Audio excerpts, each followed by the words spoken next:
మనం స్ట్రైట్ చూసుకున్నట్టయితే right side ఒక రూట్ ఉంది, ముందరికి పోతే లెఫ్ట్ సైడ్ ఒక రూట్ ఉంటుంది. లెఫ్ట్ పోతేనేమో స్ట్రైట్గా షాద్నగర్ వెళ్ళిపోతుంది. అంటే ఐస్ క్రీమ్ బండి షాద్నగర్ లోపల నుంచి నాగులపల్లి వెళ్ళిపోతున్నట్టు. ఓకేనా, ఇప్పుడు అర్థమైందా?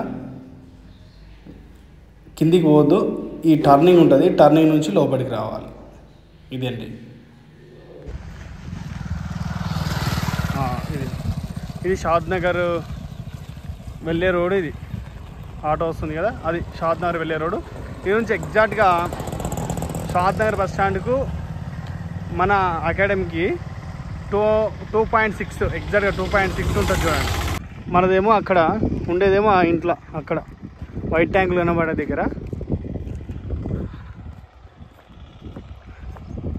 మన గ్రౌండ్ ఏమో ఇక్కడ వస్తుంది చూడండి. ఇక్కడ నుంచి వెళ్ళినా కూడా మన గ్రౌండ్కి వెళ్ళిపోవచ్చు. ఎస్, ఇది ఇక్కడ నుంచి అట్లా వెళ్ళిపోయినా కూడా మన గ్రౌండ్కు వెళ్ళిపోవచ్చు అనమాట. ఓకేనా, ఇది ఓకే. మీకు అర్థమైంది అనుకుంటా రూట్ మ్యాప్. నేను ఒక పిక్ కూడా తీసి మామూలుగా పెడతాను రూట్ మ్యాప్ అనేది ఎట్లా అనేది. ఓకే, డిస్క్రిప్షన్లో కూడా ఇస్తాను నేను route map link. Thank you all. Please మా ఛానల్ సబ్స్క్రైబ్ చేయండి, లైక్ చేయండి, అలాగే షేర్ కూడా చేయండి. Okay, thank you all. జై హింద్.